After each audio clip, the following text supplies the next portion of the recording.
आज की इस वीडियो में एसएससी जीडी कांस्टेबल 2025 के पूरे ऑफिशियल सिलेबस को पूरी तरीके से कंप्लीट करेंगे।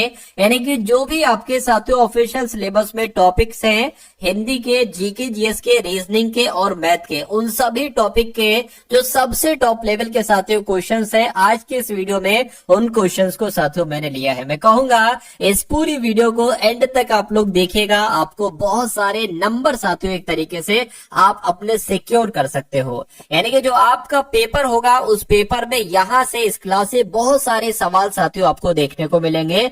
तो सबसे पहले हिंदी देखेंगे, उसके बाद जीके जीएस, उसके बाद रीजनिंग और उसके बाद साथियों मैथ। और आज की वीडियो थोड़ी सी खास है आपके लिए, क्योंकि आज की इस वीडियो के पीछे इस पीपीटी को तैयार करने में, इन क्वेश्चंस को निकालने में साथियों काफी मेहनत लगी है। तो मैं कहूंगा इस पूरी वीडियो को अंत तक आप लोग देखिएगा और अपनी तैयारी को साथियों चेक करिएगा कि इन क्वेश्चंस में से कितने क्वेश्चंस आपके बिल्कुल करेक्ट हो पाते। तो पहला सवाल आपकी स्क्रीन पर है, यानी कि जो परिश्रम करते हैं वह सफल होते हैं। अब देखिए यहां पर आपको बताना है, इस पूरे वाक्य में दिक्कत है, ये सही वाक्य नहीं है। ये सही वाक्य क्या ऐसे होगा, जो परिश्रम करते हैं वे सफल होते हैं, ये सही वाक्य होगा। या जो परिश्रम करते हैं, ठीक है, जो सफल होते। देखिए यहां पर तो जो आ गया तो ये गलत वाक्य हो जाएगा। जो परिश्रम करते हैं वैसे, भाई वैसे यहां पर क्यों आ गया, ये भी गलत हो जाएगा। जो परिश्रम करते हैं वह सफल होते हैं, ये तो यहां पर लगा ही हुआ है, वहां नहीं आएगा साथियों, वे आना चाहिए। यानी कि पूरा वाक्य आपका जो शुद्ध होगा ना, जो परिश्रम करते हैं वे सफल होते हैं, ये बिल्कुल शुद्ध वाक्य हो जाएगा और यही आपका बिल्कुल सही जवाब हो जाएगा। उसके बाद देखिए कह रहे कि तंग हाल होना, इस मुहावरे का मतलब क्या होता है। तो युद्ध में फंसना नहीं, बहुत अधिक बीमार होना नहीं, मानसिक बीमारी होना नहीं, आर्थिक तंगी होना। यानी कि अगर किसी के पास साथियों किसी को आर्थिक तंगी हो जाती है तो वो कहता है भाई आजकल तो बहुत तंग हाल है मेरे। उसके बाद देखिए साथियों यहां पर अगर बात करें कि किसी ने सच ही कहा है, जिसे बुला दर्शन के लिए जा पाता है वहां आता भाई, ये थोड़ी सी दिक्कत है साथियों, मैं आपको बता देता हूं क्या होना चाहिए। किसी ने सच ही कहा है, मान लीजिए अगर इस ऑप्शन को यहां पर रखे, किसी ने सच ही कहा है जिसे बुलावा आता है, क्या अब यहां पर अगर बात करें ना, ये आना चाहिए, इसके बाद ये आना चाहिए, जिसे बुलावा आता है वही माता के दर्शन के लिए जाता है। मैं कहूंगा बुलावा यहां पर बिल्कुल सही तरीके से फिट हो जाएगा, ये शब्द बुलाना नहीं होगा, बुलवाया नहीं होगा। पूरा वाक्य एक बार फिर से मैं आपको बता देता हूं, किसी ने सच ही कहा है कि जिसे बुलावा आता है वही माता के दर्शन के लिए जा पाता है। तो कुल मिला के आंसर आपका ऑप्शन नंबर बी हो जाएगा। अगला देखिए, कह के दिए गए विकल्पों में से शुद्ध वर्तनी वाले विकल्प का साथियों चयन कीजिए। मेरी प्रार्थना स्वीकार करें, आग लगने का कारण, यहां पर तो कारण गलत लिखा हुआ है, आपको बताना है शुद्ध वर्तनी वाला वाक्य कौन सा है। उसके बाद साथियों मृत्यु पर किसी का वश नहीं है, वश नहीं चलता, ठीक है। उसके बाद साथियों यहाँ पर किसकी तैयारी, ये भी गलत। मैं कहूंगा इन तीनों में कहीं ना कहीं मिस्टेक है, लेकिन ऑप्शन नंबर ए वाले को पढ़ते हैं तो मेरी प्रार्थना स्वीकार करें, इसमें कोई दिक्कत नहीं है। तो ये आपका शुद्ध वर्तनी वाला वाक्य हो जाएगा। उसके बाद देखिए साथियों कह रहे कि यहां पर अगर बात करते हैं साथियों, कह रहे कि रेखांकित शब्द का विलोम आपको बताना है, तो श्याम का आपको विलोम बताना है। कृष्ण जी को उनके रंग के कारण श्याम भी कहते हैं, तो श्याम का विलोम क्या होगा, मैं कहूंगा श्वेत होगा। अगर आपसे श्वेत का विलोम पूछ लिया जाए तो श्याम आपको बताना है, और श्याम का विलोम यहाँ पर पूछा है तो आपको श्वेत बताना है, ठीक है ना। चलिए, शाम का मतलब पता क्या होता है, शाम का मतलब एक तरीके से होता है साथियों सावला। क्या शाम का मतलब क्या होता है साथियों, सावला होता है। और श्वेत की अगर बात करें तो श्वेत का मतलब क्या होता है साथियों, सफेद होता है। अगला सवाल है आपकी स्क्रीन पर, कहा जा रहा है साथियों कि कहा सुनी होना, इस मुहावरे का मतलब क्या होता है बताइए। तो दुखी हो जाना, वश न चलना, वाद विवाद होना या प्यार जताना। मैं कहूंगा सबसे सटीक जवाब अगला देखिए, कह रहे के जो संविधान के अनुकूल हो उसके लिए एक शब्द क्या हो सकता है। तो जो संविधान के अनुकूल हो उसको तो संवैधानिक कहा जाता है। क्या कहा जाता है साथियों, उसको संवैधानिक कहा जाता है। राइट आंसर आपका ए हो जाएगा। अगला देखिए, कहा जा रहा है कि वाक्य में रेखांकित शब्दों के लिए सही शब्दों के विकल्प का आपको चयन करना है। यानी कि यहाँ शुद्ध गाय का दूध मिलता है, शुद्ध गाय का दूध मिलता है। भाई गाय का शुद्ध दूध मिलता है ऐसे करके कुछ होना चाहिए था, तो ये तो गलत है। शुद्ध वाक्य आपको बताने कि यहाँ शुद्ध गाय की, देखिए शुद्ध गाय नहीं होती, गाय तो वही शुद्ध होती ही है, दूध शुद्ध है या अशुद्ध है ये सवाल पैदा होता है। फिर से यहाँ पर साथियों देखिए, यहाँ शुद्ध दूध का गाय मिलता है ये भी गलत है। परिवर्तन की आवश्यकता नहीं है, भाई परिवर्तन की आवश्यकता तो है इसमें। यहाँ गाय का शुद्ध दूध मिलता है ये बिल्कुल सही आपका वाक्य हो जाएगा और यही आपका राइट आंसर हो जाएगा। अगला सवाल देखिए आपकी स्क्रीन पर है, कह रहे कि उस सही विकल्प का चयन कीजिए। दिए गए विकल्पों में से 3 विकल्प त्रुटि युक्त है जबकि 1 सही है। तो आपको बताना है शुद्ध वाक्य कौन सा है। मैं तुमसे रविवार को मिलूंगा, एक मैं तुमसे रविवार के दिन मिलूंगा। देखिए जब रविवार कह दिया है तो दिन मेरे हिसाब से नहीं आना चाहिए। मैं तुमसे रविवार में मिलूंगा, में नहीं आना चाहिए। मैं तुमसे रविवार के दिन मिलूंगा, ये भी नहीं सही है। मैं कहूंगा अगर शुद्ध वाक्य इन चारों में से बात करें तो ऑप्शन नंबर ए वाला हो जाएगा। देखिए मैं तुमसे रविवार को मिलूंगा, ये अगर आपका जवाब है तो बिल्कुल सही है। साथियों अगर आपने अभी तक इस वीडियो को लाइक नहीं किया तो रिक्वेस्ट करता हूं आपसे कि वीडियो को लाइक कर दीजिए। और अगर वाकई में आप अपना सिलेक्शन लेना चाहते हैं, क्योंकि देखिए ये इस बार वैकेंसी कम नहीं है, 39,000 वैकेंसी बहुत होती है और उसमें से 1 सीट अगर आप पाना चाहते हैं तो वो मैं आपको साथियों दिलवा दूंगा। मैं आपको इतना पढ़ा दूंगा क्योंकि एसएससी जीडी बहुत कठिन पेपर नहीं है, आईएएस वाईएएस का पेपर ये नहीं है। ये एक बहुत अच्छी जॉब है, ठीक है। और इसका सिलेबस बहुत हाई लेवल का है कि बहुत कठिन क्वेश्चन आते नहीं साथियों, बहुत कठिन क्वेश्चन भी नहीं आते हैं। देखिए आपको हिंदी पर मैं इतना कमांड हासिल करवा दूंगा कि 20 क्वेश्चन में से 20 सही, रीजनिंग पर बहुत अच्छी कमांड, मैथ पर बहुत अच्छी कमांड करवा दूंगा, ठीक है ना। कुल मिला के अगर आप इस चैनल से पढ़ते हैं तो 80 क्वेश्चन में से 70 क्वेश्चन के आसपास साथियों आपका स्कोर करवा दूंगा बस। और इतना अगर आपका स्कोर हो जाता है तो 100% आपका सिलेक्शन साथियों हो जाएगा। तो साथियों पढ़ते रहिए, इसलिए चैनल पर नए हैं तो चैनल को तुरंत क्या कर लीजिए, सब्सक्राइब कर लीजिए, ठीक है ना। डेली यहाँ पर ऐसी क्लास आपके लिए चलती है। चलिए तो अब यहाँ पर अगर बात करते क्या कहा जा रहा है, कह रहे कि दिए गए वाक्य में रेखांकित शब्द का विलोम आपको बताना है। तो यहाँ पर अगर बात करें पश्चिम भारत आधुनिक मंदिरों से भरा हुआ है, तो आधुनिक का विलोम की अगर बात करें नए होगा, अनुदमी होगा, पौराणिक होगा, अनुदमी होगा, पौराणिक होगा या नवीन होगा। मैं कहूंगा पौराणिक यहाँ पर सबसे सटीक जवाब आपका हो जाएगा, यानी कि आधुनिक का विलोम क्या हो जाएगा साथियों, पौराणिक हो जाएगा। अगला देखिए कह रहे कि वाक्य में रेखांकित शब्द के लिए सही वर्तनी आपको बताना है। तो अगर बात करें शीघ्र ही वैद्य को ले आओ, तो ये गलत लिखा हुआ है। शीघ्र कैसे लिखा जाता है, जैसे आपका ऑप्शन नंबर डी में लिखा हुआ ऐसे लिखा जाता है। उसके बाद देखिए अगला सवाल है, कह रहे कि जिसका उदय हाल में हुआ हो उसके लिए एक शब्द क्या होगा, नवोदित, नवजात, नवोड़ा या नटराज। मैं कहूंगा साथियों जिसका उदय हाल ही में हुआ है उसको नवोदित कहा जाता है। ये आप लोग ध्यान रखेंगे, सारे के सारे सवाल आप लोग ध्यान रखेंगे जो मैं आपको साथियों करवा रहा हूँ, क्योंकि ये ट्रेंडिंग क्वेश्चन है। ट्रेंडिंग क्वेश्चन साथियों मतलब जो सवाल पूछे जा रहे हैं एग्जाम में और जो सवाल आने वाले समय में साथियों ट्रेंड करेंगे, तो बहुत अच्छे तरीके से इन सभी सवालों को आप लोग देखिए। कह रहे कि छलनी कर डालना, इसका मतलब क्या होता है, रौनक होना, बेफिक्र होना, मन में वैराग पैदा होना या शोक विहल कर देना। मैं कहूंगा आंसर आपका जो जाएगा वो ऑप्शन नंबर डी के साथ जाएगा, छलनी कर डालना यानी कि शोक विहल कर देना। उसके बाद देखिए अगला सवाल साथियों आपकी स्क्रीन पर है, कहा जा रहा है कि वर्तनी आपको बताना है, यानी कि आपसे मिलना तो मेरा सौभाग्य है। अब यहाँ पर सौभाग्य सही थोड़ी ना लिखा गया है।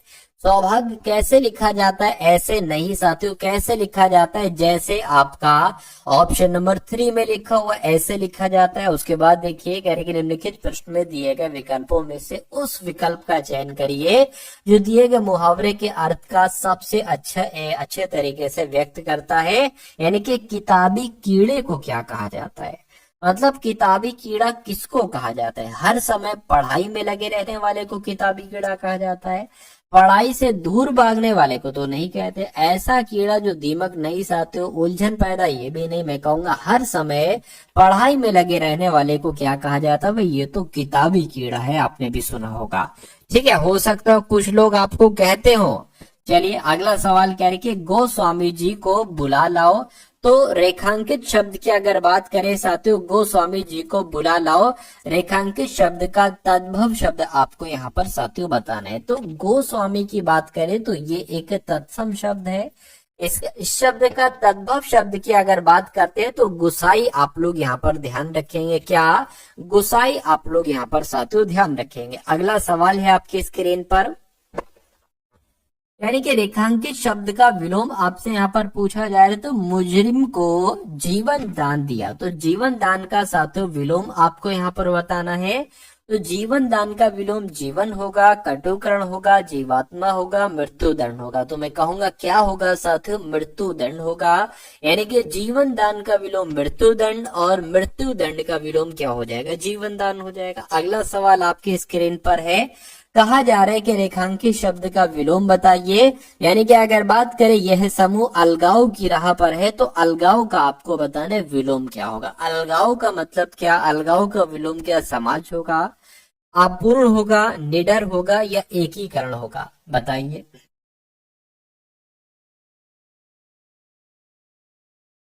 मैं कहूंगा साथियों अलगाव शब्द का विलोम क्या हो जाएगा? एकीकरण हो जाएगा। सही जवाब आपको ऑप्शन नंबर 4 हो जाएगा। अगला सवाल देखिए, कह रहे कि साथियों दिए गए वाक्य में उचित देशज विदेशज शब्द का चयन कीजिए, रिक्त स्थान की पूर्ति कीजिए। ठीक है, यहाँ पर अगर साथियों बात करें वाक्य में कुछ दिक्कत लग रही है, देखिए जरा।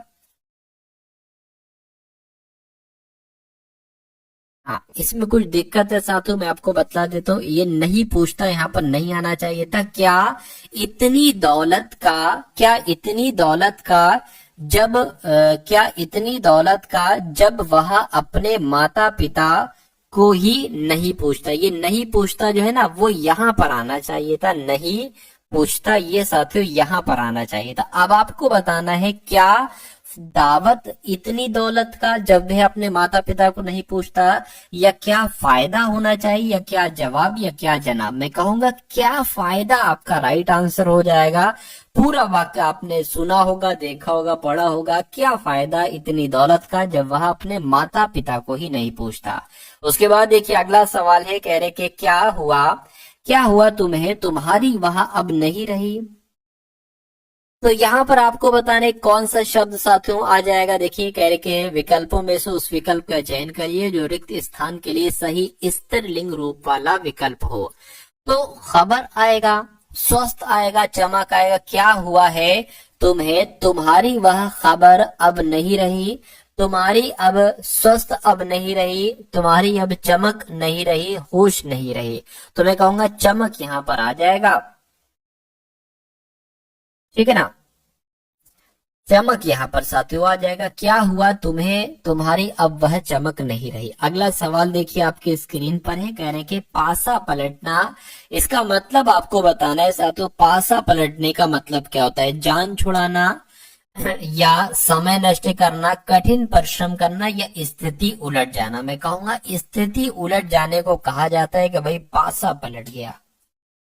दिए गए शब्द का पर्यायवाची साथियों आपको यहाँ पर पूछा जा रहा है। यानी कि निशा शब्द की अगर हम बात करते हैं तो निशा का पर्यायवाची क्या होता है? शुद्ध नहीं, दंत नहीं, खेद नहीं साथियों। निशा को रात्रि कहा जाता है, रात कहा जाता है। आंसर आपका डी के साथ जाएगा। अगला सवाल देखिए, कहा जा रहा है कि दिए गए वाक्य में रेखांकित शब्दों के लिए सही शब्दों वाले विकल्प का चयन करिए। क्या लिखा हुआ है? काम खत्म होने के बाद हमने संतोष की सांस ली। तो साथियों सांस लिया यहाँ पर लिखा हुआ है, तो दिक्कत की अगर बात करें सांस लिया में है, तो होना क्या चाहिए? काम खत्म होने के बाद हमने संतोष की सांस ली, ये सही वाक्य होगा। या काम खत्म होने के बाद हमने संतोष की सांस लाओ, ये होगा। मैं कहूंगा ये तो नहीं होगा। परिवर्तन की आवश्यकता नहीं, बिल्कुल साथियों परिवर्तन की आवश्यकता है। काम खत्म होने के बाद हमने संतोष की सांस ली, ये भी नहीं होगा। बचा कौन सा? ऑप्शन नंबर 1 वाला बचा, और यही आपका राइट आंसर हो जाएगा। यानी कि पूरा वाक्य जो शुद्ध होगा ना वो ऐसे होगा, काम खत्म होने के बाद हमने संतोष की सांस ली। उसके बाद देखिए कहा जा रहा है साथियों, अटल का पर्यायवाची क्या हो सकता है बताइए।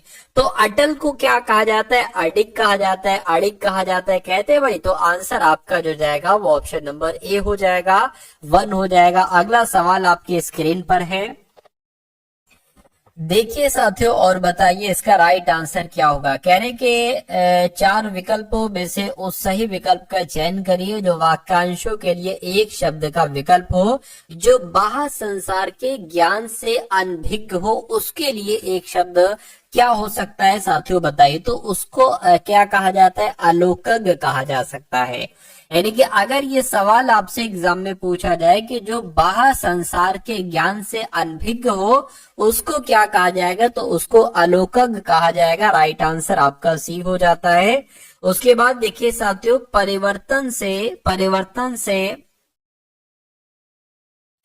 परिवार से उस व्यक्ति के चले जाने की, ठीक है, चले जाने की सदैव बनी रहती। तो आपको बताना है, खाली जगह यहाँ पर है, यहाँ पर कौन सा शब्द आएगा। तो परिवार से उस व्यक्ति के चले जाने की कमी सदैव बनी रहती है, या उभार सदैव बनी रहती है, या कटुता सदैव बनी रहती है, या क्रांति सदैव बनी रहती है। तो मैं कहूंगा इस खाली जगह में ऑप्शन नंबर 1 वाला ये शब्द आ जाएगा, और पूरा वाक्य ऐसे हो जाएगा कि परिवार से उस व्यक्ति के चले जाने की कमी सदैव बनी रहती है। उसके बाद देखिए कह रहे कि जिसकी कोई उपमा ना हो उसके लिए एक शब्द क्या होगा, तो उसको तो अनुपम कहा जाता है, जिसकी कोई उपमा ना हो। अगला सवाल आपकी स्क्रीन पर कह रहे कि हिट रिफ्रेश नामक पुस्तक के लेखक कौन है। तो अब यहाँ पर साथियों आपके सामने जीके के क्वेश्चंस यहाँ पर शुरू हो चुके हैं, ठीक है ना। जीके के क्वेश्चंस को देखेंगे, रीजनिंग और उसके बाद मैथ के क्वेश्चंस को देखेंगे। देखिए भाई कह रहे कि हिट रिफ्रेश नामक पुस्तक के लेखक कौन है, तो सत्य नडेला इनका नाम है, और सत्य नडेला ही हिट रिफ्रेश नामक पुस्तक के लेखक है। अगला सवाल कह रहे कि असहयोग आंदोलन के दौरान किसने पटना कॉलेज छोड़ा जबकि उसकी परीक्षा के केवल 20 दिन ही बचे थे। तो किनकी बात चल रही है साथियों, आपसे यहाँ पर ये पूछा जा रहा है। मैं कहूंगा जयप्रकाश नारायण की बात चल रही है। असहयोग आंदोलन के दौरान जयप्रकाश नारायण ने पटना कॉलेज छोड़ दिया था और उनकी परीक्षा में केवल 20 दिन का समय बचा हुआ था। तो ये सवाल आपसे अगर परीक्षा में पूछा जाए तो इसका राइट आंसर मैंने आपको बता दिया है। उसके बाद देखिए कह रहे काकोरी ट्रेन डकैती एक्शन में किन क्रांतिकारियों को फांसी की सजा दी गई थी। चलिए, तो राम प्रसाद बिस्मिल, अशफाक उल्लाह खां, बिल्कुल साथियों आप लोग ध्यान रखेंगे काकोरी ट्रेन डकैती एक्शन में राम प्रसाद बिस्मिल और अशफाक उल्लाह खां को फांसी की सजा दी गई थी। उसके बाद देखिए कहा जा रहा है आपसे कि पृथ्वी की भूमध्य रेखीय परिधि लगभग कितनी है। तो साथियों कितनी है ये आपको यहाँ पर मालूम होना चाहिए, 40,075 किलोमीटर। ये क्या है, ये पृथ्वी की भूमध्य रेखीय परिधि है। आंसर आपका सी हो जाता है। उसके बाद देखिए कहा जा रहा है कि 21 मार्च और 23 सितंबर को उच्चतम सूर्य ताप प्राप्त होता है। तो किस पर प्राप्त होता है साथियों, भूमध्य रेखा पर होता है। मैं कहूंगा बिल्कुल, यानी कि 21 मार्च और 23 सितंबर को उच्चतम सूर्य का तापमान होता है भूमध्य रेखा पर होता है, ये आपको याद रखना। उसके बाद देखिए अंतरराष्ट्रीय चावल अनुसंधान संस्थान ये कहाँ पर है, तो ये साथियों मनीला में है। इनका भी आंसर ऑप्शन नंबर डी है, मैं कहूंगा बिल्कुल करेक्ट है, ठीक है ना। साथियों यहाँ पर मैं आपको एक बात बता देना चाहता हूँ कि अभी साथियों ठीक है आपके लिए क्या किया गया, जो हमारी एप्लीकेशन है वहां पर आपके लिए फ्री टेस्ट साथियों डाल दिए गए हैं, ठीक है। अभी आप देखेंगे एक आध दिन में और आपके लिए जो है वो टेस्ट अपलोड किए जाएंगे। उन टेस्ट को साथियों लगाकर, बिल्कुल फ्री टेस्ट है, उन टेस्ट को लगाकर साथियों आपको मालूम पड़ेगा क्या मालूम पड़ेगा कि आपकी तैयारी कितनी हो चुकी है। तो डिस्क्रिप्शन में टारगेट सिलेक्शन एप्लीकेशन का ऐप का लिंक दे दिया गया है, वहां से जाकर उस एप्लीकेशन को डाउनलोड कर लेना और उन फ्री टेस्ट को साथियों जरूर आप लोग लगाइएगा। चलिए तो बढ़ते हैं साथियों, अब इस सवाल पर कह रहे हैं कि विश्व का कॉफी का पोर्ट किसे कहा जाता है। तो विश्व का कॉफी का पोर्ट साथियों किसे कहा जाता है, सेंटोस को कहा जाता है। किसको, सेंटोस को कहा जाता है। उसके बाद देखिए यानी कि भारतीय संविधान का वो कौन सा अनुच्छेद है जो व्यक्ति के विदेश यात्रा के अधिकार को संरक्षण प्रदान करता है। तो किस अनुच्छेद की बात चल रही है साथियों, अनुच्छेद 21 की बात चल रही है। ये आपका राइट आंसर हो जाएगा। भारतीय संविधान के अनुच्छेद 21 के दायरे में क्या नहीं आता है, तो साथियों क्या नहीं आता है, मृत्युदंड, विदेश यात्रा। देखिए विदेश की यात्रा पर आप जा सकते हैं, ये आपको स्वतंत्रता है अनुच्छेद 21 के तहत। जीवन जीने के अधिकार में भी साथियों आपको स्वतंत्रता है अनुच्छेद 21 के तहत, और अपनी पसंद से विवाह भी आप कर सकते हैं। लेकिन मृत्यु दंड की अगर बात करें तो ये साथियों नहीं है। तो मैं कहूंगा नहीं है, तो यही आपका राइट आंसर हो जाएगा। उसके बाद देख लीजिए अगला सवाल है, कह रहे कि राज्यपाल को विधान परिषद में कितने सदस्यों को मनोनीत करने की शक्ति प्राप्त है। तो मैं कहूंगा क्या कुल सदस्यों की संख्या की 1/6 भाग, 1/10, 1/15 या 1/2 आप लोग ध्यान रखेंगे। 1/6 भाग की अगर बात करें, यानी कि राज्यपाल को विधान परिषद में कितने सदस्यों को मनोनीत करने की शक्ति है। तो कुल मिला के जितने सदस्य होंगे ना, तो उन सदस्य की संख्या की 1/6 भाग कर लोगे तो उतने सदस्यों को मनोनयन किया जा सकता है राज्यपाल के द्वारा। उसके बाद देखिए अगला सवाल है, यानी कि राज्य विधानमंडल के द्वारा पारित कोई विधेयक किसकी अनुमति के पश्चात अधिनियम का स्वरूप धारण करता है। तो किसकी अनुमति के बाद साथियों, राज्यपाल की अनुमति के बाद आप लोग ध्यान रखेंगे अधिनियम का स्वरूप ले लेता है। उसके बाद देखिए निम्नलिखित में से किस अनुच्छेद का समर्थन डॉक्टर भीमराव अंबेडकर के द्वारा इस तर्क पर किया गया था कि इसका प्रयोग अंतिम उपाय के रूप में किया जाएगा। तो किस अनुच्छेद की अगर बात करें तो मैं कहूंगा अनुच्छेद 356 आपका राइट आंसर हो जाएगा। यानी कि अनुच्छेद 356 का समर्थन डॉक्टर भीमराव अंबेडकर के द्वारा इस तर्क पर किया गया था कि इसका प्रयोग अंतिम उपाय के रूप में किया जाएगा। उसके बाद देखिए कहा जा रहा है कि निम्नलिखित में से कौन सा एक भारतीय संविधान के अंतर्गत आपातकाल की उद्घोषणा का आधार नहीं हो सकता है। तो साथियों कौन सा नहीं हो सकता है आपसे पूछा जा रहा है। युद्ध हो सकता है, सशस्त्र विद्रोह हो सकता है, बाह्य आक्रमण हो सकता है, आंतरिक अशांति नहीं हो सकता है। ये आपका इस सवाल का सही जवाब हो जाएगा रजत। उसके बाद देखिए अगला सवाल कह रहे कि रजत को दीर्घ दृष्टि है, ठीक है, दीर्घ दृष्टि दोष है, उसकी दृष्टि को सही करने के लिए नेत्र विशेषज्ञ उसे किस प्रकार के लेंस की सलाह देगा। अगर दीर्घ दृष्टि दोष है तो साथियों उत्तल लेंस का उसको इस्तेमाल करना चाहिए। राइट आंसर आपका डी हो जाता है। अगला सवाल कह रहे कि आंखों में प्रवेश करने वाले प्रकाश की मात्रा को किसके द्वारा नियंत्रित और विनियमित किया जा सकता है। तो किसके द्वारा साथियों, पुतली आपका यहाँ पर सही जवाब हो जाएगा। ठीक है, चलिए यानी कि गुप्त साम्राज्य के निम्नलिखित राजाओं में से कौन सा एक अच्छा वीणा वादक भी था। तो किसकी बात चल रही है साथियों, समुद्रगुप्त। आप लोग ध्यान रखेंगे क्योंकि समुद्रगुप्त एक अच्छा वीणा वादक भी था, इसको वीणा बजाने का शौक था। किस काल को भारतीय इतिहास का स्वर्ण युग कहा जाता है। तो आप लोगों को मालूम होना चाहिए गुप्त काल की अगर बात करते हैं, गुप्त काल को ही साथियों भारतीय इतिहास का स्वर्ण युग कहा जाता है। नेक्स्ट नंबर का सवाल आपकी स्क्रीन पर है साथियों। अब यहाँ पर अगर बात करें तो करंट अफेयर के क्वेश्चंस आप लोग देखेंगे।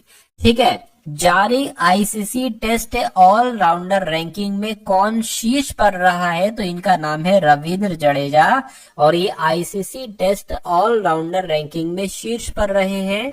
यानी कि आईसीसी ने किस भारतीय खिलाड़ी पर मैच फीस का 20% जुर्माना लगाया है?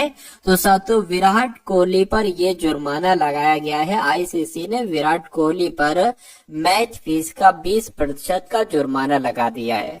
उसके बाद देखिए कहा जा रहा है कि बाल्ड ईगल को किस देश का राष्ट्रीय पक्षी बनाया गया है? तो साथियों यूएसए का राष्ट्रीय पक्षी किसे बनाया गया है? बाल्ड ईगल को बनाया गया है, ये भी आपको मालूम होना चाहिए। उसके बाद देखिए कह रहे कि मनिका जैन को किस देश में भारत का राजदूत नियुक्त किया गया है? तो अगर बात करते हैं मालडोवा देश की, तो मालडोवा देश में भारत का राजदूत किसे नियुक्त किया गया है? मनिका जैन को किया गया है। उसके बाद देखिए भारत ने मलेरिया के मामलों में कितने प्रतिशत की कमी हासिल की है? तो भारत ने मलेरिया के मामलों में साथियों तकरीबन 97% की कमी हासिल की है। ये भी आपको याद रखना चाहिए, ये सवाल भी आपके एग्जाम में साथियों पूछा जा सकता है। उसके बाद देखिए साथियों वीडियो को अगर लाइक न किया तो वीडियो को साथियों लाइक कर दीजिए, और चैनल पर अगर नए हैं तो चैनल को साथियों तुरंत आप लोग सब्सक्राइब कर लीजिए, ठीक है। और अभी रीजनिंग का थोड़ा सा साथियों वेट कीजिए, कुछ क्वेश्चन और हैं, उसके बाद रीजनिंग को हम लोग यहाँ पर देखेंगे। कह रहे कि अटल युवा महाकुंभ और अटल स्वास्थ्य मेले का उद्घाटन कहाँ पर किया गया है? तो साथियों कहाँ पर किया गया है ये आपसे पूछा जा रहा है, फटाफट आप लोग बता दीजिए। तो साथियों लखनऊ में किया गया, उत्तर प्रदेश के लखनऊ में ही अटल युवा महाकुंभ और अटल स्वास्थ्य मेले का उद्घाटन किया गया है। अगला देखिए कह रहे कि कौन सा देश 2024 में धन प्रेषण का सबसे बड़ा प्राप्तकर्ता बना है? तो किसकी बात चल रही है साथियों? अपने भारत देश की बात चल रही है। 2024 में अपना भारत धन प्रेषण का सबसे बड़ा प्राप्तकर्ता बना है। अगला देखिए साथियों कहा जा रहा है कि किसे वित्त मंत्रालय में राजस्व सचिव नियुक्त किया गया है? तो किसको किया गया है साथियों बताने की कोशिश करेंगे आप सभी लोग। तो इनका नाम है अरुणेश चावला, और अरुणेश चावला को वित्त मंत्रालय में राजस्व सचिव नियुक्त किया गया है। उसके बाद देखिए अमिताभ चटर्जी को किस बैंक का नया प्रबंध निदेशक नियुक्त किया गया है? तो जम्मू और कश्मीर बैंक का प्रबंध निदेशक किसे बनाया गया है? अमिताभ चटर्जी को बनाया गया है।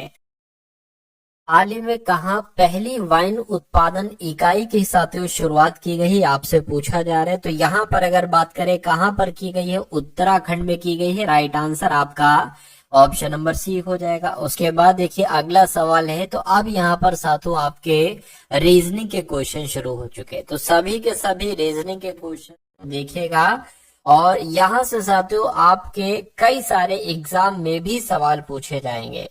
तो पहला सवाल है, कह रहे कि ए से जेड के वर्णमाला अक्षर एक दूसरे के उल्टे क्रम में दर्शाते हैं, यानी कि ए को जेड लिखा जाता है, बी को वाई लिखा जाता है, सी को एक्स लिखा जाता है और डी को डब्ल्यू लिखा जाता है। तो आपको बताना है कि C E R T I F I E D को क्या लिखा जा सकता है। आपको मालूम होना चाहिए सी को एक्स लिखा गया है, तो साथियों यहाँ पर भी सी है ना, तो साथियों एक्स सबसे पहले आ जाएगा। डी को डब्ल्यू लिखा गया है, तो साथियों क्या आ जाएगा? यहाँ पर डब्ल्यू आ जाएगा। और आप देख रहे हैं कि हर ऑप्शन में सबसे पहले एक्स है और लास्ट में साथियों डब्ल्यू है। मैं आपको कोई चीजें साथियों बता देता हूँ। देखिए एक तो ध्यान रखेंगे लव, ये तो आपको याद रहेगा वर्ड। एल का अपोजिट हो जाएगा ओ, ओ का अपोजिट हो जाएगा एल, वी का अपोजिट हो जाएगा ई, ई का अपोजिट हो जाएगा वी। आपने पी के मूवी तो देखी होगी साथियों, तो पी के ये हो गया, पी का अपोजिट हो जाएगा के, और के का अपोजिट हो जाएगा पी। देखिए एम एन आस पास आते हैं, तो एम का अपोजिट एन, एन का अपोजिट एम हो जाएगा। उसके अलावा साथियों एक चीज होती है यू एफ, यू का अपोजिट एफ और एफ का अपोजिट क्या हो जाएगा?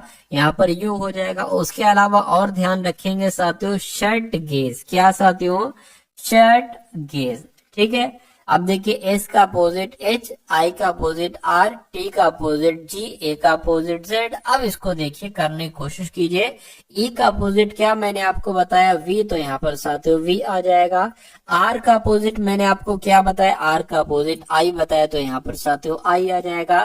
टी की बात करें, टी का अपोजिट मैंने जी बताया, यहाँ पर साथियों जी आ जाएगा। आई का अपोजिट मैंने क्या बताया, आई का अपोजिट आर बताया, तो यहाँ पर आर आ जाएगा। एफ की अगर बात करें, ये एफ का अपोजिट यू बताया, तो साथ में यहाँ पर यू आ जाएगा। उसके बाद एक सेकेंड रुकिए जरा, इसको मैं अभी हटा देता हूं। ठीक है, क्या लिखा है, ठीक है, आई का अपोजिट क्या बताए, आई का अपोजिट साथियों आर बताए, यहाँ पर आर आ जाएगा। ई की बात करें, ई का अपोजिट वी बताया मैंने, और डी का अपोजिट क्या डब्ल्यू हो जाएगा।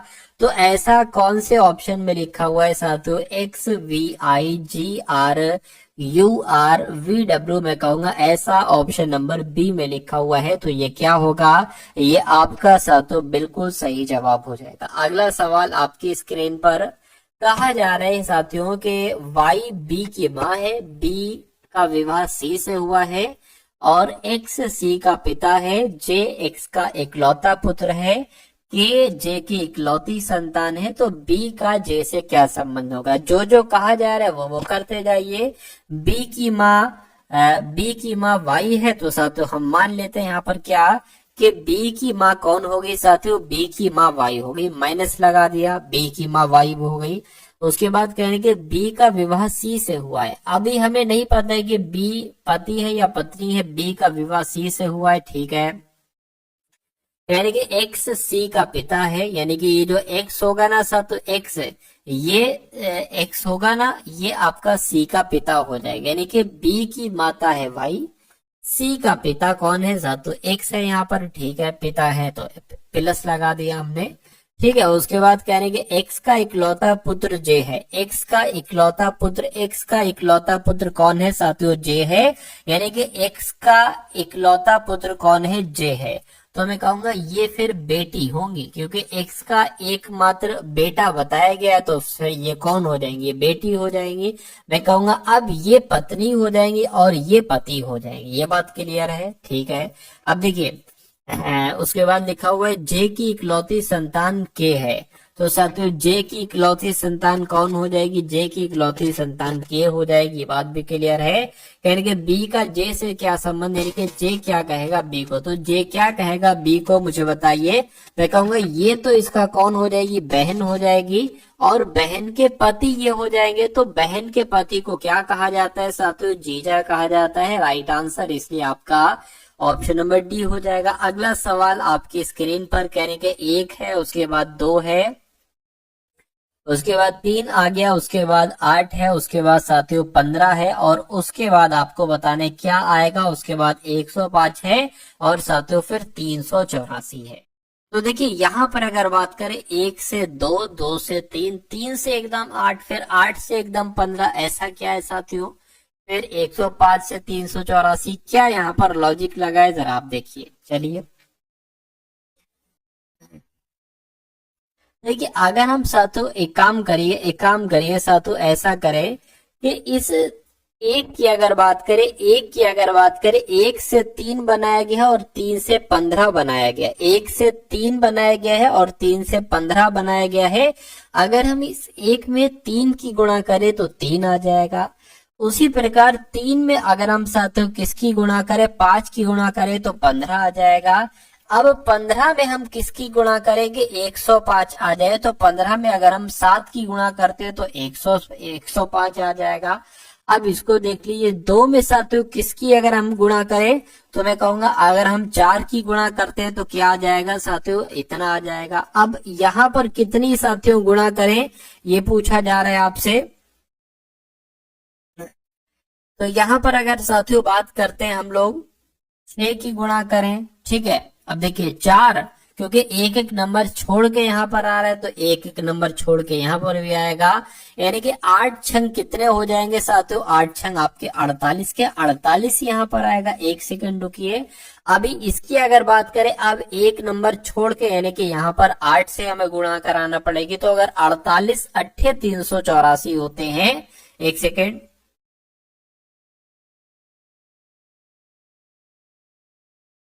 हाँ ठीक है, ये इतना हो गया, ठीक है। गुणा करा के एक बार देख लेते हैं। 48 अट्ठे अगर कितने होते हैं, अगर 384 होते हैं तो ठीक है, 8 टू 64 हो जाएगा, 4 अट्ठे 32, 33 34 35 36 37 38, यानी के बिल्कुल साथियों, ठीक है, 48 अट्ठे 384 आ गया, यानी कि यहाँ पर 48 ही आएगा और 48 ही हमारा बिल्कुल सही जवाब हो जाएगा। उसके बाद देखिए नेक्स्ट नंबर का सवाल है आपकी स्क्रीन पर। क्या इस सवाल में साथियों कहा जा रहा है, इस सवाल को अच्छे तरीके से देखिएगा और आंसर बताने की कोशिश कीजिएगा। यानी कि एक महाविद्यालय में 15 विद्यार्थी इतिहास और मनोविज्ञान दोनों विषयों का अध्ययन करते हैं। ये सवाल आपसे इस बार एग्जाम में पूछा जाएगा और मैं कहूंगा इसको मैं बहुत आराम से आपको समझा दूंगा। देखिएगा, एक महाविद्यालय में 15 विद्यार्थी इतिहास और मनोविज्ञान दोनों विषयों का अध्ययन करते हैं। ठीक है, करके मिलाकर क्या लिखा हुआ है, अच्छा कुल मिलाकर होना चाहिए, कुल मिलाकर 22 विद्यार्थी इतिहास का अध्ययन करते हैं और 32 विद्यार्थी मनोविज्ञान पढ़ते हैं। 12 और विद्यार्थी हैं जो केवल भौतिकी का अध्ययन करते हैं। केवल इतिहास और केवल भौतिकी का अध्ययन करने वाले विद्यार्थियों की कुल संख्या क्या है। देखिए, अगर यहाँ पर हम लोग बात करें, मान लीजिए क्या कहा गया है, एक महाविद्यालय जिसमें 15 विद्यार्थी इतिहास और मनोविज्ञान दोनों विषय पढ़ते हैं। तो मान लीजिए साथियों, क्या अगर बात करते हैं साथियों, ये मनोविज्ञान वाले हो जाएंगे और यहाँ पर अगर बात करते हैं साथियों, यहाँ पर अगर बात करें ये इतिहास वाले हो जाएंगे। यहाँ पर कहा गया है कि 15 विद्यार्थी जो है ना, ये इतिहास भी पढ़ते हैं और मनोविज्ञान भी पढ़ते हैं। तो मैं कहूंगा यहाँ पर 15 नंबर आएगा, क्योंकि 15 विद्यार्थी ऐसे हैं जो मिले जुले हैं, मनोविज्ञान भी पढ़ते हैं, इतिहास भी पढ़ते हैं। उसके बाद कहा गया है कि कुल मिलाकर 22 विद्यार्थी इतिहास का अध्ययन करते हैं। कुल मिलाकर 22 विद्यार्थी इतिहास का अध्ययन करते हैं, 15 विद्यार्थी जो हैं ये इतिहास पढ़ते हैं। अब हमें 7 लिखना पड़ेगा सिर्फ यहाँ पर, यानी कि देखिए 22 विद्यार्थी इतिहास का अध्ययन करते हैं, तो यहाँ पर 22 विद्यार्थी ही तो इतिहास का अध्ययन कर रहे हैं भाई। उसके बाद लिखा हुआ है कि 32 विद्यार्थी मनोविज्ञान पढ़ते हैं। तो 32 विद्यार्थी मनोविज्ञान पढ़ते हैं, तो साथियों 15 तो यहाँ पर हो गया, बचा कितने, 17, यानी कि कुल मिला के 32 विद्यार्थी मनोविज्ञान पढ़ते, ये बात भी बिल्कुल क्लियर हो गई। उसके बाद कहने के 12 और विद्यार्थी हैं जो केवल भौतिकी का अध्ययन करते हैं। ठीक है, यानी कि भौतिकी की अगर बात करें तो साथियों भौतिकी हम यहाँ पर बना लेते हैं, फिजिक्स।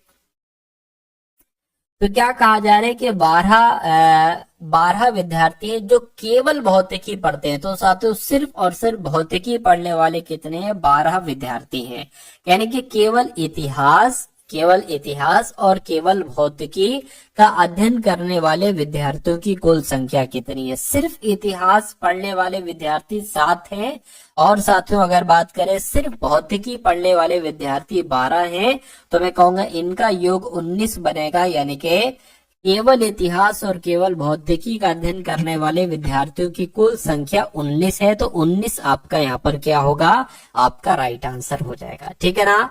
चलिए साथियों, अब उसके बाद देखिए अगले नंबर का सवाल है आपके स्क्रीन पर। देखिए सवाल को और फटाफट आप लोग यहाँ पर बता दीजिए कि आपका राइट आंसर साथियों क्या हो सकता है। चलिए, यानी कि दिए गए पैटर्न का ध्यान पूर्वक अध्ययन करें और उस संख्या का चयन करें जो इसमें प्रश्न चिन्ह के स्थान पर आ सकती है। चलिए भाई, अब देखिए क्या कहा जा रहा है कि 12, 30, 18, 18, 45, 27, तो 24 और 24 की कैलकुलेशन करके साथियों यहाँ पर क्या आ सकता है, यहाँ पर आपको बताने क्या नंबर आएगा। देखिए अगर हम साथियों यहाँ पर 12, 18 को जोड़ देते हैं तो साथियों हमें 30 मिल जाएगा। ठीक है, उसी प्रकार 18 और 27 को जोड़ देते हैं तो 45 मिल जाएगा। 24 को जोड़ देते तो साथियों 48 मिल जाएगा, यानी कि आपका आंसर क्या होगा, 48 होगा। तो कितना आसान सा क्वेश्चन, लेकिन अगर कोई लॉजिक ना निकाल पाए तो ये उसके लिए बहुत कठिन क्वेश्चन हो जाएगा। चलिए, तो ऐसी साथियों प्रैक्टिस अगर आप करते रहेंगे तो आप बहुत अच्छे मुकाम तक पहुंच जाएंगे। रीजनिंग में आपको हर एक कॉन्सेप्ट का सॉल्यूशन साथियों मालूम पड़ जाएगा। इस सवाल की अगर बात करें, कह रहे हैं कि साथियों 70 है पहले, उसके बाद 66 हो गया, उसके बाद 58 हो गया, उसके बाद 46 हो गया और उसके बाद साथियों 30 हो गया। तो आपको बताने कि उसके बाद यहाँ पर क्या नंबर आ सकता है, बताइए।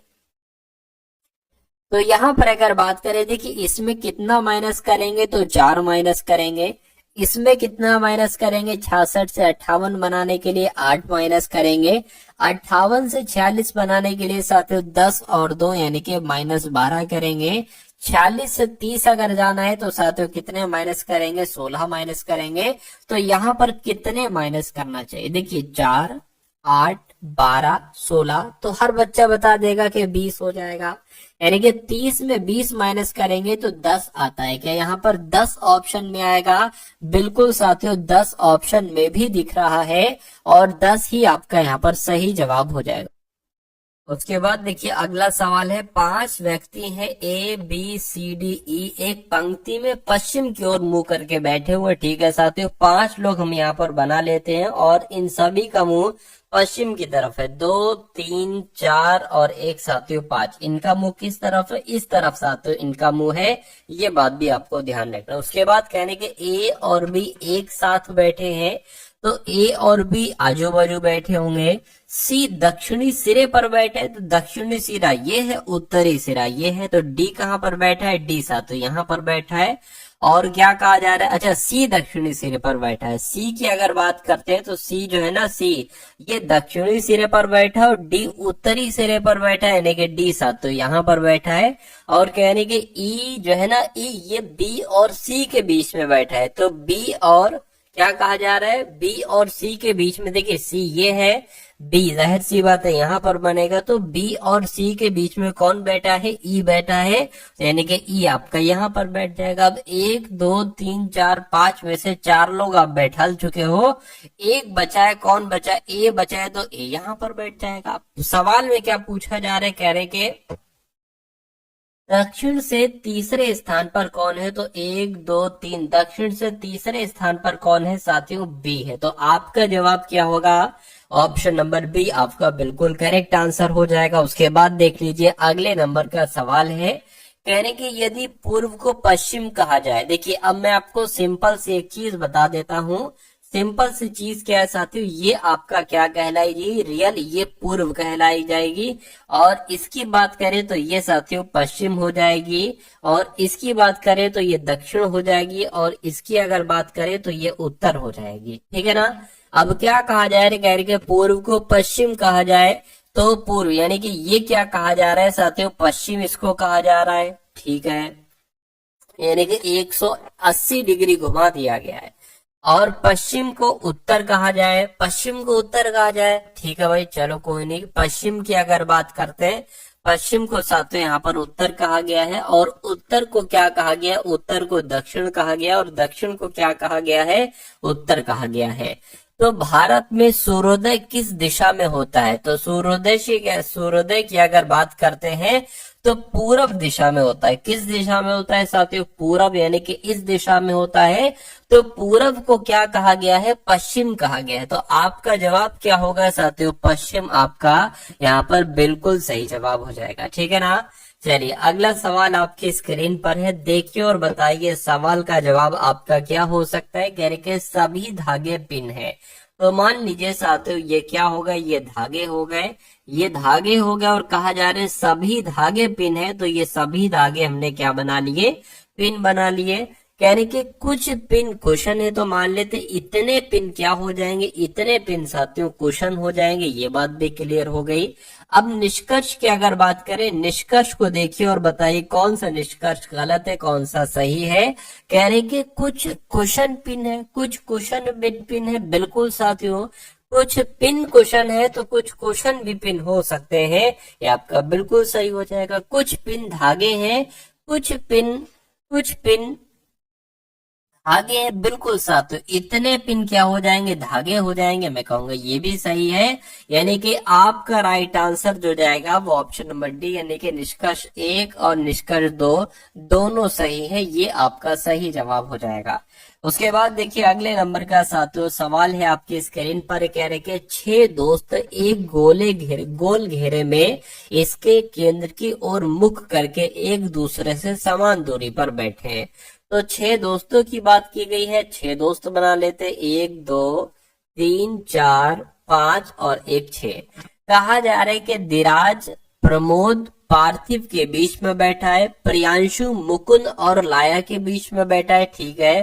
प्रमोद और मुकुंद एक दूसरे के सामने बैठे। आप इसको सबसे पहले सॉल्व करोगे, क्योंकि अभी हमें नहीं पता है कि प्रियांशु जो है ना, ये प्रियांशु मुकुंद और लाया के बीच में बैठा है, तो मुकुंद किधर को बनेगा, प्रियांशु के दाएं तरफ बनेगा या प्रियांशु के बाएं तरफ बनेगा। लेकिन इसमें कोई दिक्कत नहीं है, प्रमोद और मुकुंद एक दूसरे के सामने बैठे हैं, तो कहीं पर भी बैठा दो साथियों। मान लीजिए अगर बात करें प्रमोद को, अगर हम यहाँ पर बैठा रहे हैं, तो प्रमोद के सामने कौन बैठेगा, मुकुंद, यानी कि मुकुंद साथियों यहाँ पर बैठेंगे, मुकुंद यहाँ पर बैठेंगे, ठीक है।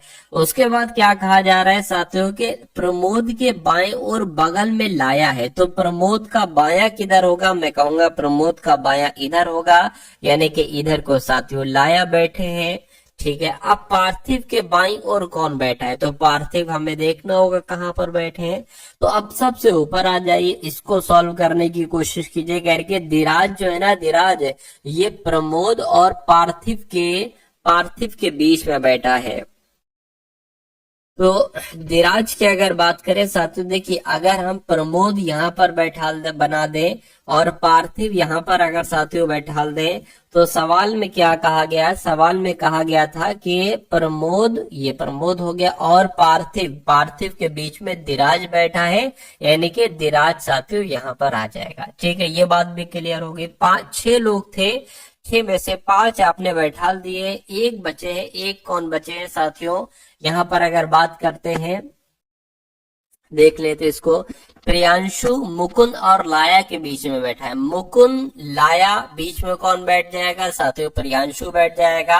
तो कुल मिला के 6 लोग थे, 6 आपने बैठा दिए। पार्थिव के बाईं और बगल में कौन बैठा है, तो पार्थिव किधर है, पार्थिव के बाईं और साथियों बगल में कौन बैठा है, धीराज बैठा है। तो धीराज आपका क्या हो जाएगा, सही जवाब हो जाएगा। और जिनका भी आंसर मेरे आंसर से पहले था, उन सभी का आंसर यहाँ पर बिल्कुल करेक्ट हो जाता है। अब उसके बाद देखिए साथियों, यहाँ पर आपके सामने मैथ के क्वेश्चन शुरू हो चुके हैं, तो इन सभी मैथ के क्वेश्चंस को साथियों जरूर देखिएगा। बहुत शानदार कॉन्सेप्ट यहाँ पर इस वीडियो में साथियों मैंने लिए हैं। तो मैथ का साथियों पहला सवाल है, कहा जा रहा है कि किसी संख्या के 40% और उसी संख्या के 30% का अगर डिफरेंस देखा जाता है, अंतर देखा जाता है, तो 70 है, तो वो संख्या बता दीजिए, वो संख्या कौन सी है। देखिए ये सवाल ऑप्शन से भी हो सकता है। अगर हम मान लीजिए इस ऑप्शन को राइट माने, तो हम कह सकते हैं कि 800 का 40% और 800 के 30%, इन दोनों का अगर अंतर करेंगे, डिफरेंस करेंगे, तो 70 आता है, तो हमारा ये जवाब हो जाएगा। एक बार देख लीजिए साथियों, 800 का 40% ये हो गया, माइनस लगा दिया अंतर, और 800 का कितना कहा गया है साथियों, 30% कहा गया है, तो ये हो गया। इन दोनों का अगर अंतर 70 आता है, तो हमारा ये आंसर हो जाएगा।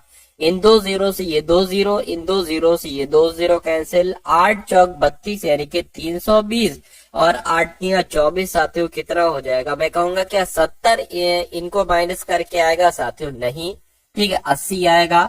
तो ये लॉजिक क्या हो जाएगा साथियों, हमारा फेल हो जाएगा। दूसरा एक बार हम देख लेते हैं दूसरे ऑप्शन को, 600 का साथियों 40% और 600 का कितना साथियों 30%, ये 100 लगा लिया, यहाँ ये 100 लगा लिया, इन 2 जीरो से ये 2 जीरो, इन 2 जीरो से ये 2 जीरो कैंसिल, 6 चौक आपका 24 हो गया, और 6 तिया 18 हो गया साथियों। के इनका अंतर क्या एक तरीके से आएगा, मैं कहूंगा इनका अंतर भी 70 नहीं आएगा, तो ये भी साथियों आंसर नहीं हो सकता। अब सी वाले को चेक कर लेते एक बार, जरा देखिए 70 का क्या साथियों 40% और 70 नहीं बल्कि 700 का 40% और 700 का 30%, 2 जीरो कैंसिल, 2 जीरो कैंसिल, 100 यहाँ पर जो लिखो गया, 7 चौक 28 यानी कि 280, 7 तिया 21 यानी कि 210। क्या इनका डिफरेंस 70 आएगा, बिल्कुल साथियों इनका डिफरेंस 70 आएगा, अंतर 70 आएगा।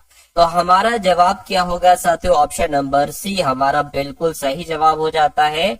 उसके बाद देखिए साथियों, नेक्स्ट नंबर का सवाल है। इस सवाल को बहुत अच्छे तरीके से आप लोग समझिएगा, क्योंकि मेरा मानना है कि ये सवाल आपके एग्जाम में पूछा जा सकता है। कह रहे कि एक कार को 8 दिनों में पूरा करने के लिए 20 व्यक्तियों को लगाया जाता है। ठीक है, कोविड-19 संक्रमण के कारण 4 व्यक्ति 4 दिन के बाद कार छोड़कर चले जाते हैं। ठीक है, कार को पूरा करने के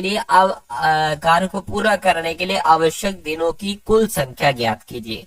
देखिए, अब किसी कार को पूरा करने के लिए 8 दिनों के लिए 20 व्यक्ति लगाए जाते हैं। मैं कहूंगा साथियों, 8 दिन 20 व्यक्ति कार्य करते रहते हैं, तो कुल कार्य कितना होगा? 8 की 20 से करेंगे तो 160, यानी कि ये पता क्या आ गया, ये कुल कार्य आ गया। क्या आ गया साथियों? ये कुल कार्य आ गया, यानी कि इतना कार्य होगा। तभी तो इस कार्य को कंप्लीट करने के लिए 8 दिनों तक 20 व्यक्तियों को लगाएंगे तो वो काम कंप्लीट हो जाएगा। उसके बाद कहा गया है कि कोविड-19 एक बीमारी आ गई, उसकी वजह से 4 व्यक्ति 4 दिन के बाद कार्य छोड़कर चले जाते हैं। तो साथियों, 4 एक तरीके से अगर बात करें, 4 व्यक्ति कार्य छोड़कर चले जाते हैं। अब 4 दिन में कितना कार्य किया गया? ये तो 8 दिन में किया गया। ठीक है, 20 व्यक्ति वही मान लीजिए 4 दिन तक अगर कार्य करते रहे तो कार्य कितना हो गया? 8 दूना कितना 4 दूना 8, यानी कि 80 कार्य हो गया। 80 कार्य हो गया। अब कितना काम शेष रहा? 160 काम था। 80 काम कर दिया 4 लोगों ने 20 दिन तक। ठीक है, सॉरी 20 व्यक्तियों ने 4 दिन तक शुरू के, तो अब 80 कार्य ही तो बचा है साथियों, 80 कार्य बचा है। ठीक है ना। अब कहा क्या जा रहा है कि 4 व्यक्ति 4 दिन के बाद कार छोड़कर चले जाते हैं 4 व्यक्ति। तो अब कितने व्यक्ति बचते हैं साथियों? अब आपके 16 व्यक्ति बचते हैं। ठीक है ना। तो क्या पूछा जा रहा है कि अच्छा, दिनों की संख्या पूछी जा रही है। तो साथियों, अब कितना कार बचा है? 80 कार बचा है। ठीक है ना, 80 कार बचा है। और अब लोग इस कार को कितना एक तरीके से करेंगे, कितना करेंगे? तो 16 व्यक्ति करेंगे। ठीक है ना। तो मैं कहूंगा 16 कम 16, 16 पंजे 80, यानी कि 5 दिन का समय लगेगा बचे हुए काम को करने के लिए। और पहले कितना दिन लगाए थे? पहले 4 दिन लगाए थे, और अब शेष काम को 5 दिन में कंप्लीट किया गया है शेष व्यक्तियों के द्वारा। तो कह रहे हैं कि कार्य को पूरा करने के लिए कितने दिनों की जरूरत होगी? मैं कहूंगा 4 दिन इधर लगे, 5 दिन इधर लगे, कुल मिला के 9 दिन की आवश्यकता होगी पूरे कार्य को करने के लिए। तो 9 दिन आपका कहाँ पर है? ऑप्शन नंबर ए में है। तो यही आपका बिल्कुल सही जवाब हो जाएगा। ठीक है ना। चलिए, तो अब अगला सवाल देख लीजिए साथियों, आपकी स्क्रीन पर है। कहा जा रहा है कि 6 वर्ष पहले ए बी सी की औसत आयु 29 वर्ष थी। 8 वर्ष पहले ए सी की औसत आयु 27 वर्ष थी। बी की वर्तमान आयु आपको बताने कितनी है। देखिए, हमें औसत आयु से मतलब नहीं होता है, हमें मतलब होता है कुल आयु से। हमें ये जानने की कोशिश करना चाहिए कि ए बी सी की वर्तमान समय पर कुल आयु का योग कितना है। ये आप कैसे निकालेंगे? अब देखिए, यहाँ पर अगर बात करें, ये इसमें कहा गया है 6 वर्ष पूर्व। क्या 6 वर्ष पूर्व कहा गया? अब देखिए, अगर मैं कहूं कि ए बी सी की कुल आयु का योग कितना होगा, ये कितने हैं? ये 3 है। तो 3 की गुणा 29 से करा लीजिए, आपको ए बी सी की कुल आयु का योग मालूम पड़ जाएगा। 29 की गुणा 3 से कराइए, 3 नीम कितना हो जाएगा? 27 हो जाएगा। 2 आ जाएगा इधर, 3 दूना 6, 7 8, यानी कि 87 हो जाएगा। लेकिन यहाँ पर एक बात आप लोग ध्यान दीजिए, 6 वर्ष पहले की बात की गई है, यानी कि इसमें अगर वर्तमान समय की निकालना है ना इन तीनों की, तो 6 वर्ष पहले की बात की गई, तो 6 इसमें ऐड करो, 6 इसमें ऐड करो, 6 इसमें ऐड करो, यानी कि कुल मिला के 18 इसमें ऐड कर दो, और आपको ए प्लस बी प्लस सी की वर्तमान आयु का योग मिल जाएगा। तो 7 8 15 हो गए, ये 9 और 1 10, यानी कि 105 साथियों वर्तमान समय पर इनकी आयु है। ठीक है। उसके बाद कहा जाए, अच्छा यही चीज अब ए और सी के साथ करो। अगर ए और सी की वर्तमान आयु कितनी हो जाएगी? वर्तमान आयु नहीं, यानी कि दोनों की योग कितनी हो जाएगी? तो ये दो लोग हैं तो दो से इसकी गुणा कर दो, यानी कि 27 की अगर आप 2 से गुणा कर दोगे तो कितना आ जाएगा, ये इनकी 8 वर्ष पहले की आयु का योग आ जाएगा। 7 दूना 14 हो गया, 2 दूना 4 और 1 5 हो गया। अब देखिए 8 वर्ष पूर्व वर्तमान समय की निकालना है तो 8 इसमें प्लस करो, 8 इसमें प्लस करो, यानी कि 16 इसमें प्लस आपको करना है। तो ये कितना हो जाएगा, 70 हो जाएगा। यानी कि अब कहने का मतलब ये है कि ए प्लस बी प्लस सी की वर्तमान आयु का योग 105 है और ए प्लस सी की वर्तमान आयु का योग कितना है साथियों, 70 है। तो आपसे पूछा जा रहा है कि बी की वर्तमान आयु क्या होगी। अरे भाई अगर इस संख्या में से इसको घटा दोगे तो बी की आयु आपको मिल जाएगी।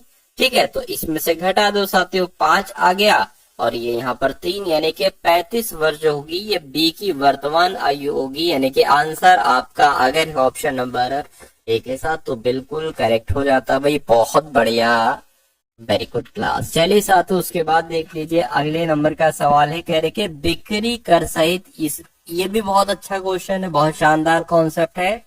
कह रहे कि बिक्री कर सहित, ठीक है, किसी वस्तु का विक्रय मूल्य 772.8 रुपए है, वस्तु का क्रय मूल्य 600 रुपए। क्रय मूल्य मतलब वस्तु को जो खरीदा गया है ना वो 600 रुपए में खरीदा गया है। यदि दुकानदार ने 15% लाभ कमाया तो बिक्री की दर क्या हुई। बिक्री की दर यानी कि जब बिक्री बेचा जा रहा था तो उसमें दर कितनी हुई आपसे पूछा जा रहा है। देखिए 600 रुपए में अगर किसी वस्तु को खरीदा था, ठीक है, और अगर बात करें 15% का वो लाभ कमा रहा है, ठीक है ना, 600 रुपए में खरीदा और दुकानदार ने 15% का लाभ कमाया। तो देखो जरा 600 का 15% साथियों कितना निकलता है, 0 से 2 जीरो कैंसिल हो जाएंगे आपके और 15 पंजे 50, 15 छक्का 90 आपका हो जाएगा। ठीक है ना, तो कुल मिला के साथियों अगर बात करें 90 यहाँ पर आ जाएगा, 900 थोड़ी ना, 90, यानी कि 90 रुपए का उसको क्या प्रॉफिट भी प्राप्त हो रहा है। तो इसने खरीदा था इतने में, यानी कि 600 में खरीदा था, 90 रुपए का उसको प्रॉफिट प्राप्त हुआ, यानी कि 690 रुपए में उसने वस्तु को बेचा होगा। ठीक है ना, वस्तु को बेचा होगा। अब यहाँ पर कहा गया है कि विक्रय मूल्य जो है वो 772.8 है। तो जरा 772 क्या साथियों, 772.8 में से 690 को घटा दो, 690 को क्या कर दो साथियों, घटा दो। चलिए घटा देते हैं इसको हम लोग। तो यहाँ पर क्या हो जाएगा 17 में से साथियों तो 8 बच जाएगा यहाँ पर, मतलब कुल मिला के 82.8 रुपए यहाँ पर क्या आ जाएगा, एक तरीके से दर आ जाएगी। ठीक है, तो इसको आपको क्या बदलने, इसके आपको प्रतिशत में बदल लेना है। प्रतिशत में बदलोगे तो गुणा 100 से करना पड़ेगी और नीचे क्या आ जाएगा, एक तरीके से साथियों ये आ जाएगा 690 आ जाएगा। तो 690 आ गया, इसको कैलकुलेट कर दो, बिक्री कर की दर आपको कितनी है ये मालूम पड़ जाएगी। इस जीरो को हटाकर, इस पॉइंट को हटाकर नीचे एक जीरो बढ़ा लेंगे, इन दो जीरो से ये 2 जीरो कैंसिल हो जाएगा। ठीक है, अब इसको अगर कट करें, किससे कट करें, 3 से कट करें, देखिए जरा हो जाएगा 3 दूना 6 हो गया, 2 यहाँ पर लग के इधर आ जाएगा, 32 हो गया, 3 नीम 27 हो गया। ठीक है, एक काम करो, 3 एकम 3 हो गया और ये 28 है, ये कट नहीं पाएगा भाई, यहाँ पर तो दिक्कत मिस्टेक होगी। देखिए 2 नहीं ये 3 नहीं, ये 2 आना चाहिए भाई। ठीक है, 3 से कट किया ना, 3 दूना 6, तो ये 2 यहाँ पर आ जाएगी, हो गया 22। 3 सत्ते कितना हो जाएगा साथियों, 3 सत्ते 21 हो जाएगा, एक बचेगा 8 में लग जाएगा, 18 हो गया, 3 छः 18 हो गया। इसको कट करेंगे, 3 दूना 6, 3 3 9, यानी कि अब आपके पास आ गया 276/23 आ गया। इसको अगर कट करें, ये किससे साथियों कट करें, देखिए जरा, इसकी अगर साथियों बात करें क्या डायरेक्ट इसी से ही कट कर लें,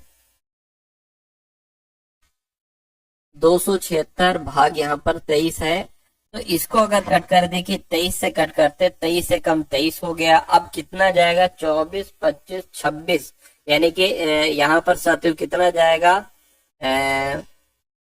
24, 25, 26, 27 4 जाएगा ना, तो ये साथियों अब 46 हो गया। 23 दूना कितना हो जाएगा, 46 हो जाएगा। तो कुल मिला के मैं कहूंगा 12, अगर बात करते हैं 12% आपका सही जवाब हो जाएगा, जो कौन से आंसर में है, जो ऑप्शन नंबर सी वाले में है। तो अगर आपको थोड़ी सी दिक्कत लगी इस सवाल को समझने में, तो दोबारा देखिएगा, मैं कहूंगा आपकी समझ में बहुत आराम से आ जाएगा, बहुत अच्छे तरीके से आ जाएगा।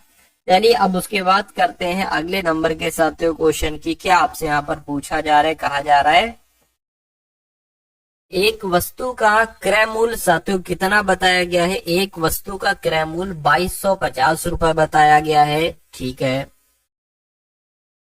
एक वस्तु का क्रय मूल्य 2250, यानी कि किसी वस्तु को 2250 रुपए में खरीदा है, जो अंकित मूल्य से 25% कम है। यदि उस वस्तु को 15% की छूट पर बेचा जाता, ठीक है, तो इस लेन देन में अर्जित लाभ कितना होता, ये आपको यहाँ पर साथियों को मिला के बताना है। चलिए वही बताइए, इसका जवाब क्या हो सकता है। ठीक है, तो इसको देख लेते हैं साथियों। कह रहे एक वस्तु का क्रय मूल्य इतना है, तो क्रय मूल्य को कॉस्ट प्राइस हम लोग लिख सकते हैं, तो इसको साथियों 2250 आप लिख दीजिए। यानी कि जो अंकित मूल्य से 25% कम है, यानी कि अगर अंकित मूल्य की बात करें, अंकित मूल्य का 75% क्या है, अंकित मूल्य का 75% है ये 2250, यानी कि अंकित मूल्य का क्योंकि अंकित मूल्य से 25% कम है ना, तो अंकित मूल्य का 75% तो होगा साथियों क्रय मूल्य, जो कि 2250 है। इतनी बात क्लियर है, क्लियर है साथियों, तो बहुत अच्छी बात है। अब उसके बाद देखिए, इसको अब कैलकुलेट करेंगे ना, तो अंकित मूल्य आपको मालूम पड़ जाएंगे। ये 2 जीरो इधर आ जाएंगे और ये 75 साथियों नीचे आ जाएगा, और ये चीज यहाँ से गायब हो जाएगी। अब इसको एक तरीके से कट करें तो 5 से कट करें, 5 एकम 5 हो जाएगा, 5 पंजे 25 हो जाएगा। ठीक है, 5 चौक 20 हो गया, 5 पंजे 25 हो गया, 0 0 0 लग गया। 15 से कट करें, 15 तिया 45, यानी कि 3000 आपका क्या आ गया, 3000 आपका साथियों अंकित मूल्य यहाँ पर आ चुका है। अब देखिए, अब क्या करेंगे साथियों, अब कहा जा रहा है कि उस वस्तु को 15% की छूट पर बेचा गया था, यानी कि अंकित मूल्य 3000 था, अंकित मूल्य 3000 था, इसको 15% की छूट पर बेचा गया था। तो अगर 3000 का 85% निकाले, क्योंकि 15% की छूट दी गई, तो ये हमारा सेलिंग प्राइस हो जाएगा, यानी कि विक्रय मूल्य हो जाएगा। तो इन 2 जीरो से ये 2 जीरो कैंसिल हो जाएंगे, 85 की गुणा 30 से करा लीजिए। चलिए कोई दिक्कत नहीं है, 5 तिया 15 हो जाएगा, 8 तिया 24, 25 हो जाएगा। यानी कि मैं कहूंगा सेलिंग प्राइस कितना हो जाएगा साथियों, 2550 हो जाएगा। अब अगर बात करते हैं लाभ को पूछा जा रहा है, अरे भाई किसी वस्तु को खरीदा है 2250 रुपए में, बेचा जा रहा है 2550 रुपए में, कितना एक तरीके से हमें प्रॉफिट हो रहा है। तो अगर हम यहाँ पर प्रॉफिट की बात करते हैं, कितना हो रहा है साथियों एक बार देख कर बताइए। देखिए 2550 और 2250, इसको साथियों वो माइनस कर लो, 3 आ जाएगा, यानी कि 300 का प्रॉफिट हो रहा है। तो इसको प्रतिशत में बदलने के लिए पूछा जा रहा है, तो क्रय मूल्य नीचे आ जाता है, 2250 नीचे आ जाएगा, इस जीरो से ये जीरो कैंसिल हो जाएगा, 5 चौक आपका 20 हो जाएगा। ठीक है, 5 पंजे 25 हो जाएगा। इसकी बात करें, 5 छंग आपका 30 हो जाएगा, ये आ गया। इसको कैलकुलेट कर लीजिए साथियों, 3 से कट करे तो 3 एकम 3, 3 पंजे 15 हो जाएगा, 3 दूना 6 हो जाएगा, इतना आ गया। ठीक है, अब अगर इसको कट करे, 15 से कट करें डायरेक्ट, ठीक है, 15 एकम 15, 5 इधर आ जाएगा, 15 तिया 45, तो 13 पॉइंट करके कुछ आंसर आएगा, और 13 पॉइंट करके आंसर ऑप्शन नंबर डी में है। तो ये क्या होगा, ये आपका साथियों बिल्कुल सही और करेक्ट आंसर हो जाता है भाई। बहुत बढ़िया, वेरी गुड क्लास। अगला सवाल आपके स्क्रीन पर है, करके 600 रुपए की धनराशि पर साधारण ब्याज की दर से 3 वर्षों में प्राप्त मिश्रधन 850 है, तो ब्याज की वार्षिक दर ज्ञात कीजिए। देखिए आपके पास, ठीक है, मूलधन है, ठीक है, 600 रुपए है, आपके पास समय है, 3 वर्ष का समय है, आपके पास मिश्रधन यानी कि साथियों ए है, जिसको हम कह सकते हैं 850 है। आपसे आर यहाँ पर पूछी जा रही है, यानी कि रेट आपसे यहाँ पर क्या पूछी जा रही है, चलिए तो अगर हम साथियों बात करें साधारण ब्याज कितना होगा, तो इन दोनों को घटा दो आपस में, साधारण ब्याज आपको पता चल जाएगा 250 साधारण ब्याज हो जाएगा इन दोनों को घटाने पर। अब अगर बात करते हैं साथियों, देखिए आपके पास P है, आपके पास क्या है, साधारण ब्याज है, आपके पास समय है, R आपको निकालना है। तो R बराबर दर बराबर साधारण ब्याज गुणा 100 बटे P इंटू टी, ये आ गया सूत्र। इसको कैलकुलेट कर लीजिए, दर निकालना है आपको ना। साधारण ब्याज कितना है 250 है, गुणा 100 यहाँ पर हो जाएगा। P कितना है 600 है, और T कितना है 3 है। इसको कैलकुलेट कर लीजिए, इन दो जीरो से ये दो जीरो कैंसिल हो जाएंगे, ठीक है ना। और अगर बात करें साथियों, अब आपके पास यहाँ पर क्या आ चुका है, अब आपके पास 250 बचे, ठीक है, बटे 18 आ चुका है। इसको साथियों अब आपको कैलकुलेट कर लेना चाहिए। चलिए भाई इसको कैलकुलेट कर लेते हैं। 2 नीम 18, ठीक है, 2 एकम 2, और यहाँ पर 25 आ जाएगा, यानी कि 125 बटे 9 यहाँ पर आ रहा है। और 125 बटे 9 हमें ऑप्शन में भी दिख रहा है। तो कितनी दर निकली साथियों, 125 बटे 9% आपकी दर निकली। दर निकली तो यही क्या होगा, यही आपका बिल्कुल सही जवाब हो जाता भाई। बहुत बढ़िया, वेरी गुड क्लास। चलिए साथियों अब इस सवाल को देख लेते हैं। क्या है इस सवाल में, एक संख्या को 65 से विभाजित करने पर शेषफल 31 प्राप्त होता है। वही संख्या जब 13 से विभाजित की जाती है तो शेषफल क्या प्राप्त होता है। तो इसकी एक शॉर्ट ट्रिक है। देखिए अगर कभी भी ऐसा सवाल आएगा तो आपसे स्ट्रक्चर यही होगा सवाल का, बस ये 3 संख्याएं बदली हुई होंगी, ये वाली और ये वाली। सवाल इस ऐसे होगा, एक संख्या को इतने से विभाजित करने पर शेषफल इतना प्राप्त होता है, तो वही संख्या जब इतने से विभाजित की जाती है तो शेषफल क्या होगा। सबसे पहले आप साथियों क्या करिए, सबसे पहले की अगर यहाँ पर बात करें थे, 65 से विभाजित करने पर शेषफल इतना प्राप्त होता है, ठीक है,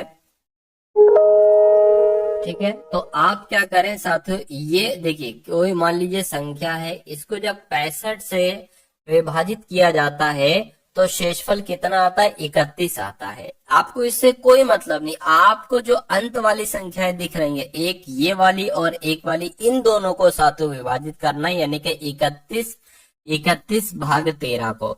अब देखिए जो शेषफल बचता है ना, वही आपका आंसर हो जाएगा। 13 कम 13, 13 दूना 26 हो जाएगा। शेषफल कितना बचा, 5 बचा। तो आपका शेषफल 5 हो गया और यही आपका आंसर हो गया, ठीक है ना। वही संख्या जब 13 से विभाजित की जाती है तो शेषफल कितना बचेगा, तो 31 और 13 को विभाजित करना है, जो शेषफल होगा वही आपका आंसर हो जाएगा भाई। बहुत बढ़िया।